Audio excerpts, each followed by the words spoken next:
ঘটনাটি আমার এক বন্ধুর কাছ থেকে শোনা। ঘটনাটি ঘটেছিল আমার বন্ধুর এক বড় বোনের সাথে। আমি ওর ভাষায় ঘটনাটি আপনাদের বলছি। আমার আপুর বয়স তখন 7 কিংবা 8। তখন তারা একটি মফস্বল টাইপের জায়গায় থাকত। আপুর একটি প্রিয় কাজ ছিল যে ছায়ার সাথে খেলা করা। তখনকার সময় হলুদ রঙের 20 পাওয়ারের বাল্বগুলো চালু ছিল। বাল্বের আলো যখন দেয়ালের গায়ে পড়ত, আপু তখন হাত দিয়ে বিভিন্ন রকমের ছায়ার প্রতিকৃতি বানিয়ে খেলা করতেন। কিন্তু আপুর পরিবারের অন্য সবাই আপুকে এটি নিয়ে বকা দিত, কারণ তখনকার মানুষের একটি বিশ্বাস ছিল যে ছায়া নিয়ে খেলা করলে অসুখ হয়। যাই হোক, একদিন রাতের বেলা আপুর ঘুম ভেঙে যায়। সে উঠে বসে। তখন বাড়ির বাকি সবাই ঘুমাচ্ছিল। সে দেখে দেয়ালে একটি লোকের আকৃতির ছায়া দেয়ালের এক প্রান্ত হতে আর এক প্রান্ত ছুটোছুটি করছে। আপুর ছায়া জিনিসটা খুবই প্রিয় ছিল, তাই আপু এদিকে প্যারানর্মাল কোনো কিছু মনে করেনি, বরং সে আরো মজা পেয়েছিল এবং সে ওই ছায়াটার সাথে খেলা শুরু করে। প্রায় প্রতি রাতেই একই সময় তার ঘুম ভেঙে যেত এবং সেই ছায়াটি আসত এবং তিনি সেই ছায়াটির সাথে খেলা করতেন। তিনি এ সম্পর্কে বাসার কাউকে কিছু বলেন না, ভাবেন যে বললে সবাই তাকে বকা দেবে। আর কিছুদিন পর তার বাবার ট্রান্সফার হয়ে যায়, ফলে তারা ঢাকায় চলে আসে। আর এরপর থেকে কিছু বছর কেটে যায়। আপুর প্রায় ঘটনাটিকে ভুলে যাবার জন্য সেটা যথেষ্ট ছিল এবং তিনি একসময় সেই ঘটনাটি ভুলে যান। একদিন তার এই ঘটনাটির কথা মনে পড়ে, কিন্তু সে এই ঘটনার কোনো ব্যাখ্যা খুঁজে পায় না। তবে যেহেতু ছোটবেলায় ঘটেছিল, তাই তিনি এই নিয়ে খুব একটা মাথা ঘামান না। কিন্তু এর কয়েকদিন পর ঘটে আসল ঘটনা। তিনি একদিন রাতে তার রুমে একা ঘুমিয়েছিলেন। তার বিছানার সাথে লাগানো একটি জানালা ছিল। তিনি তখন জানালার দিকে মুখ করে ঘুমিয়েছিলেন। রাত তখন প্রায় 3:30।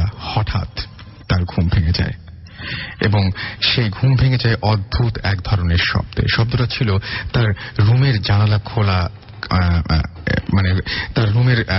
খোলার ক্যাঁচ ক্যাঁচ শব্দ, যেন ধীরে ধীরে কেউ রুমের জানালা খুলে দিচ্ছে। তিনি অনেক ভয় পেয়ে যান। মনে সাহস জুগিয়ে তিনি চোখ খুললেন। দেখতে পান একজন লোকের ছায়া, ঠিক যেমনটি তিনি ছোটবেলায় দেখেছিলেন। তিনি ভয়ে চোখ বন্ধ করে ফেলেন এবং ভয় কাটানোর জন্য নিজেকে বিশ্বাস করাতে চেষ্টা করেন যে কেবল তিনি যা দেখছেন সেটা তার হ্যালুসিনেশন। কিন্তু তারপর তিনি অনুভব করলেন যে তার শরীরের ওপর দিয়ে একটি গরম বাতাস বয়ে গেল।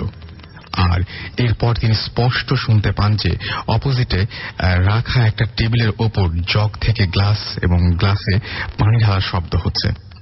জগ থেকে গ্লাসে পানি ঢালার শব্দ হচ্ছে। এখন বোধহয় তার মনকে বুঝে দেবার মতো কিছুই নেই। তিনি মনে মনে দোয়া দরুদ পড়তে লাগলেন। তখন প্রায় ফজরের আজান হচ্ছে এবং আজান হয়ে আসছে। এরপর তিনি ফিল করলেন তার পায়ের ওপর কিছু একটা বসলো। তিনি নড়তে চাইলেন, কিন্তু নড়তে পারলেন না। বুঝতে পারলেন তাকে বোধহয় বোবায় ধরেছে বা এরকম কিছু একটা হবে। এবং তার পায়ের ওপর বসা জিনিসটা তার পায়ের ওপর আরো জোরে ভর দিতে লাগলো। তিনি প্রচন্ড ব্যথা পাচ্ছিলেন। ব্যথায় তিনি চিৎকার দিতে চাচ্ছিলেন, কিন্তু পারছিলেন না। এরপর ফজরের আজান শুরু হলো। তিনি যেন শরীরে বল পেলেন। তিনি চিৎকার করে উঠে বসলেন। তখন তার পায়ে প্রচন্ড ব্যথা। পরদিন আমি আপুর বাসায় যাই। গিয়ে দেখি আপু হাঁটতে পারছে না। আপুর পা নীল হয়ে ফুলে আছে। আমি জানি না এর ব্যাখ্যা কি। ঘটনাটি আমার কাছে অনেক ইন্টারেস্টিং লেগেছিল, তাই আপনাদের সাথে শেয়ার করলাম। এই ছিল ঘটনা। এবং ছায়া নিয়ে খেলতে খেলতে হঠাৎ করে একটা ছায়া, এই ঘটনাটা পড়তে পড়তেই আমার মনে হলো যে হতেই তো পারে যে আপনি আপনার রুমে শুয়ে আছেন বা আপনার রুমে মধ্যে আপনি আছেন, এই সময় হঠাৎ করে আপনি দেখতে পেলেন যে ছায়া না হোক। আমি একটু আগে ভাবছিলাম যে কেমন হবে যদি আপনি দেখেন যে আপনি হয়তো রুমের মধ্যে হাঁটাহাঁটি করছেন, হঠাৎ করে দেখলেন যে আপনার মুখোমুখি আপনি নিজেই, আপনার মতো আরো একজন অবিকল আপনার মতো দেখতে কেউ একজন আপনার সামনে দাঁড়িয়ে আছে। কেমন হবে? কি বলবেন তাকে? কি সম্বোধন করবেন? আমি জানি না, কিন্তু আমার হঠাৎ করে কেন যেন মনে হচ্ছিল, একটু আগে আমার মনে হচ্ছিল যে এরকম যদি ঘটে তাহলে সেই মুহূর্তে কি করা যেতে পারে। যদি আপনাদের জানা থাকে তাহলে আমাদের SMS করতে পারেন। আমাদেরকে যে ঘটনাটি পাঠাচ্ছেন তার নাম হচ্ছে অর্ণব। তিনি থাকেন ধানমন্ডিতে এবং তিনি লিখছেন, হ্যালো, আমার নাম অর্ণব, আমি ধানমন্ডিতে থাকি। কথা না বাড়িয়ে আমি স্ট্রেইট ঘটনায় চলে যাই। 2000-এর দিকে আমাদের স্কুল থেকে একটা ফিল্ড ট্রিপ অর্গানাইজ করা হয় এবং আমার একটু লেট হওয়ার কারণে আমি বাসটা মিস করি। আমার মন খারাপ দেখে ড্রাইভার আঙ্কেল বলে যে উনি আমাকে বাসের আগেই আমাদের ফিল্ড ট্রিপের জায়গায় নিয়ে যাবে। ড্রাইভার আঙ্কেল রাস্তাঘাট ভালোই একটা আইডিয়া আছে তার, কারণ উনি 20 বছর ধরে ঢাকা শহরে গাড়ি চালান। তো আমি আর আঙ্কেল গাড়ি দিয়ে যেতে লাগলাম। তখন বাজে আনুমানিক সকাল 9টা। গাড়িতে আমি আর আমার আঙ্কেল ছাড়া কেউ ছিল না। আমাদের ফিল্ড ট্রিপ ছিল আশুলিয়ার একটি পিকনিক স্পটে। আমরা যাচ্ছি, প্রায় মনে হচ্ছিল যে 4 ঘন্টা হয়ে গেছে, কিন্তু ঘড়ির টাইম দেখে মনে হয় 1 মিনিট। আমরা যখন যাওয়া শুরু করি তখন ওয়েদারটা খুবই ক্লিয়ার ছিল এবং বেশ সানি একটা ওয়েদার, কিন্তু হঠাৎ করে দেখি যে ওয়েদারটা ভয়ানক রূপ ধারণ করলো এবং সেটা পরিবর্তিত হয়ে গেল। আমরা দেখলাম যে আমাদের ওপরে আকাশ কালো হয়ে আসলো। মনে হচ্ছে এখনই ঝমঝমিয়ে বৃষ্টি পড়বে। কয়েক মিনিট পরে অনেক জোরে একটা বৃষ্টি নামলো। মনে হয়েছিল কেউ বালতি দিয়ে ঢেলে দিচ্ছে পানিগুলো একেবারে। হঠাৎ দেখি আমার ড্রাইভার আঙ্কেল রাস্তা চিনছে না। আমি জিজ্ঞেস করলাম, আঙ্কেল কি হয়েছে, আর কতক্ষণ লাগবে? উনি আমাকে বলল, ভাইয়া কোথায় যে আসলাম কিছুই বুঝতে পারছি না। বাইরে তখনও ঝমঝম করে বৃষ্টি। কিছুক্ষণ পর হঠাৎ করে বৃষ্টি থেমে যায় এবং চারপাশে ঘন জঙ্গল। মজার ব্যাপার হলো আমাদের দুজনের হাতের ঘড়ির কাঁটা 9টা বেজে আছে, ঘড়ির কাঁটাতে 9টা বেজে আছে। তখনও তেমন কিছু একটা মনে না করে আঙ্কেল গাড়ি স্টার্ট দেয়, কিন্তু গাড়ি আর স্টার্ট নিচ্ছে না। তখন আঙ্কেল বের হয়ে বনেট খুলে দেখতে লাগলো। হঠাৎ আমার গাড়ির সামনে থেকে চিৎকার। আমি ভয়ে আঙ্কেলকে ডাক দিলাম, কোনো সাড়া পেলাম না। এরপর কিছুক্ষণ পর আবার ঝমঝমিয়ে বৃষ্টি শুরু হলো। এত বৃষ্টি কিছুই দেখা যাচ্ছিল না। আমি অনেক সাহস করে গাড়ি দরজা খুলে বের হলাম। আস্তে আস্তে গাড়ির সামনে যাই এবং গিয়ে দেখি আঙ্কেল ওখানে সেন্সলেস হয়ে পড়ে আছে আর বৃষ্টিতে ভিজছে। ঠিক তখনই আমার চোখে যা দেখলাম এবং যা ঘটলো ওইটা আমি কল্পনাও করি নাই, আর আমার লাইফে এমন জিনিস দেখিও নাই, দেখতেও চাই না। আমি দেখলাম যে একটা বড় তাল গাছের ওপর একটা বড় প্রায় 7-8 ফিট লম্বা একটা ফিগার দাঁড়িয়ে আছে এবং ওই পুরা ফিগারটাই আগুনের গোলা। এই ঘন বৃষ্টিতে যে কোনো আগুন নিভে যাওয়ার কথা, কিন্তু ওই জিনিসটা, ওই আগুনগুলো যেন আরো জল করে জ্বলছিল। আমি এই দেখে সেন্সলেস হই নাই। এটাই ছিল আমার সবচেয়ে বড় ভুল। আমি দেখলাম বৃষ্টির মধ্যে ওই আগুনের ফিগারটা আকাশের ওপরে ভাসছে এবং ভেসে ভেসে আমার দিকে আসছে এবং একটা অদ্ভুত হাসি দিয়ে আমার দিকে হাত বাড়িয়ে দিয়েছে। এইটা দেখে আমি আর নিজেকে সামলাতে পারলাম না এবং আমি ওখানেই সেন্সলেস হয়ে গেলাম। এরপরে আমার জ্ঞান ফিরলে আমি দেখি যে আমার বাসায় আমি। পরে সবাই বলল যে আমাকে কাকরাইলের একটা জায়গায় কোনো একটা বাসার ছাদে উল্টা মাথা নিচে পা, অর্থাৎ মাথা নিচে এবং পা ওপরে এই অবস্থায় শুয়ে থাকতে পাওয়া যায়। ড্রাইভার আঙ্কেলকে কাকরাইলের আরেকটা বাসায় পাওয়া যায় এবং সে জানে না যে কিভাবে সে কাকরাইলে আসলো। আরেকটা মজার ব্যাপার হচ্ছে অনেক পরে আমাদের গাড়িটা সুন্দর মতন আমাদের ফিল্ড ট্রিপের জায়গায় পার্ক করা অবস্থায় পাওয়া যায় এবং এটা শুধু আমার না, আমার ড্রাইভারের, আমিও এই একই এক্সপেরিয়েন্সটা করেছি। আশা করি আপনাদের ভালো লেগেছে। ভালো লাগলে পড়ে শোনাবেন। আমি পড়ে শোনালাম। আসলে ঘটনাটা বেশ অদ্ভুত। দুজনকে কাকরাইলের 2 ছাদে পাওয়া গেল, গাড়িটাকে পাওয়া গেল সেই পিকনিক স্পটে খুব সুন্দরভাবে পার্ক করা অবস্থায়। এই ছিল ঘটনা। এমন ঘটনা আমি ছোটবেলায় ভূতের গল্প হিসেবে শুনেছি বড়দের মুখে, তবে এত বছর পর যে সেটা আমার সাথেই বাস্তবে ঘটবে তা ভুলেও ভাবিনি, ভয় পাওয়ার ভয়ে। আরেকটা কথা না বলেই পারছি না, ভূত এফএম এর কিছু সম্মানিত শ্রোতা আছেন যারা ভয় কিংবা আনন্দ পেতে নয়, বরং ভুল ধরতে অথবা সত্য মিথ্যা যাচাই করতে বসে যান। আমার এই ঘটনাটি তাদের জন্য নয়। আমি নিজে প্রচন্ড ভয় পেয়েছি বলেই ঘটনাটি শেয়ার করলাম। গল্পের বই নকল করে কিংবা অন্যের ঘটনা শেয়ার করে ভূত এফএম কে অলংকৃত করার ইচ্ছা আমার নেই, কারণ ভূত এফএম এর তুলনা ভূত এফএমই। আচ্ছা, যে ঘটনাটি সে ঘটনাটা খুব বেশি বড় নয়, ছোট একটা ঘটনা তিনি লিখে পাঠিয়েছেন। এরপরে লিখেছেন, 1 সপ্তাহ আগের কথা। ঢাকা শহরের তুলনায় রাত মোটেও বেশি না, ঘড়িতে সময় মাত্র 10:40। আমি পড়ছিলাম, হঠাৎ খিদে পাওয়ায় ভাবলাম রাতের খাবারের পাটটা চুকিয়েই ফেলা যাক। আমি ডাইনিংয়ে খেতে বসলাম। বাসার সবার খাওয়া হয়ে যাওয়ায় টেবিলে আমি একাই খাচ্ছিলাম।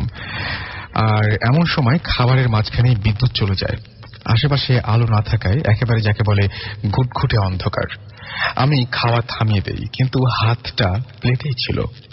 আঁধারে আমি খাবার নাড়াচাড়া করছিলাম আর অপেক্ষা করছিলাম যে বাসার কোনো একজন হয়তো আলোর ব্যবস্থা করবে। ঠিক তখনই আমি আমার ডান হাতে, অর্থাৎ যে হাতে খাবার নাড়ছিলাম, ঠিক সেই হাতের সাথে অন্যরকম কিসের যেন স্পর্শ পেলাম। শক্ত করে ধরলাম সেটা, একটা হাত। সে হাতটিও আমারই মতন আমার প্লেটের খাবারগুলো নাড়ছিল। স্পর্শতে মনে হচ্ছিল হাতটা বেশ ঠান্ডা, খসখসে। পুরো ঘটনাটি বুঝতে আমার হয়তোবা 10 থেকে 15 সেকেন্ড সময় লেগেছিল। যখন বুঝতে পারলাম কি হচ্ছে, তখন চিৎকার করার সামান্য শক্তিও আমার ছিল না। অসাড় হয়ে হাতটা প্লেট থেকে নামিয়ে নেই। কয়েক মুহূর্ত পরেই আলো চোখে পড়ে। বাসার কেউ একজন বাতি নিয়ে এসেছে। অবাক করা বিষয়, আমি ছাড়া খাবার ঘরে দ্বিতীয় কোনো মানুষ ছিল না, কারণ পাশের দুটা ঘর পরেই সবার কথার আওয়াজ আমি শুনছিলাম। তাই কি হয়েছিল আজও বুঝতে পারিনি। সেদিন আর খাওয়া হয়নি, তবে এখন রাতের খাবার খাওয়ার চেষ্টা করি লোডশেডিং এর আগেই। এই ছিল আমার ঘটনা। আসসালামু আলাইকুম। রাসেল ভাই কেমন আছেন? আমি জানি আপনি সবসময় ভালো থাকার দলে, তারপরও জিজ্ঞাসা করলাম। যাই হোক, ঘটনায় চলে যাই। ঘটনাটি আমার নয়, আমার বড় ভাইয়ের শ্বশুরের সাথে ঘটনাটি ঘটেছিল। আমি তার মুখ থেকে পরে এটি শুনেছি, আমি তার ভাষায় বলছি। সালটা 1979। আমার বয়স 25 বছর। 1 বছর হলো আমি বিয়ে করেছি। এর মধ্যে বেশ কয়েকবার শ্বশুরবাড়ি গিয়েছি। হেমন্তের নবান্ন উৎসবের নিমন্ত্রণে শ্বশুরবাড়ি যাবার জন্য খুব সকালে বের হয়েছি। আমার স্ত্রী আগেই চলে গেছে, তাই আমি একাই বের হয়েছি। আমার বাড়ি থেকে শ্বশুর বাড়ির দূরত্ব ছিল অনেক। যাতায়াতের ব্যবস্থা বলতে ছিল মেঠো পথে গরুর গাড়ি, কিন্তু আমি তাতে স্বাচ্ছন্দ্য বোধ করতাম না, তাই হেঁটেই রওনা দিয়েছি। খুব তাড়াতাড়ি হেঁটে সূর্য ডোবার একটু পরে আমার শ্বশুর বাড়ি থেকে 2 মাইল দূরের হাটে এসে পৌঁছেছি। দেখলাম হাটে লাঠি খেলা হচ্ছে। আমি ভাবলাম যে একজন বিনোদন প্রিয় মানুষ আর সারাদিন হাঁটার পর শরীর ক্লান্ত হয়ে পড়ায় ভাবলাম একটু লাঠি খেলা দেখে হাট থেকে কিছু কিনে নিয়ে তারপর বাকি 2 মাইল রাস্তা পাড়ি দেব। কিন্তু খেলা দেখতে দেখতে কিভাবে যে রাত 11টার মতো বেজে গিয়েছে তা টের পাইনি। যখন টের পেলাম তখন দোকানের দিকে ছুটলাম, কিন্তু ঠান্ডা জিলাপি ছাড়া আর নেয়ার মতো কিছুই পেলাম না। তাই কেজি 2 জিলাপি কিনে নিয়ে আবার হাঁটা শুরু করলাম। আমার মনে হয় ঘটনাটা আমি পড়ছি, তাই না? এই ঘটনাটা আমার মনে হয় আমার স্কিপ করে যাই। আমার এই জিলাপির ঘটনাটাই মনে পড়লো। আমি পরের ঘটনায় যাচ্ছি। আমাকে লিখেছেন যে, রাসেল ভাই, আমি মলয় সরকার, শিলিগুড়ি, ইন্ডিয়া থেকে লিখছি। আমি আগেও আপনাকে মেইল করেছিলাম। আমি ভূত এফএম এর অনেক বড় ফ্যান। আমি আমার একটা ঘটনা আপনাদের সাথে শেয়ার করতে চাই। আমার পক্ষে স্টুডিওতে এসে ঘটনা শেয়ার করা সম্ভব না, তাই যদি আমার ঘটনাটা আপনাদের ভালো লাগে তাহলে আপনি প্লিজ পড়ে শোনাবেন। আমি প্রতিটি এপিসোড শুনি এবং যেভাবে হোক ডাউনলোড করে শুনি। আমি লাস্ট ইয়ার শিলিগুড়িতে পড়াশোনা করতে আসি, আর এখানে আমি একটা পাবলিক হোস্টেলে থেকে পড়াশোনা করি। এই হোস্টেলটা 17 বছরের পুরনো। হোস্টেলটিতে 4টি ফ্লোর আছে। আমি থাকতাম টপ ফ্লোরে। আমরা 3 জন বন্ধু একটা রুমে থাকতাম। আমার সাথে থাকতো রানিক আর নিলয়। নিলয়ের বাড়ি বাংলাদেশে। আমার লেট নাইটে পড়ার অভ্যাস ছিল। আমি প্রায় দিনই রাত 2টা থেকে 3টা পর্যন্ত পড়তাম, কিন্তু আমার রুমমেটরা 11টার মধ্যে ঘুমিয়ে পড়ত। তাই আমি টেবিল লাইট জ্বালিয়ে পড়াশোনা করতাম। আমার পড়ার টেবিলের উল্টো পাশে ছিল জানালা। জানালাটি নেট দিয়ে কাভার করা।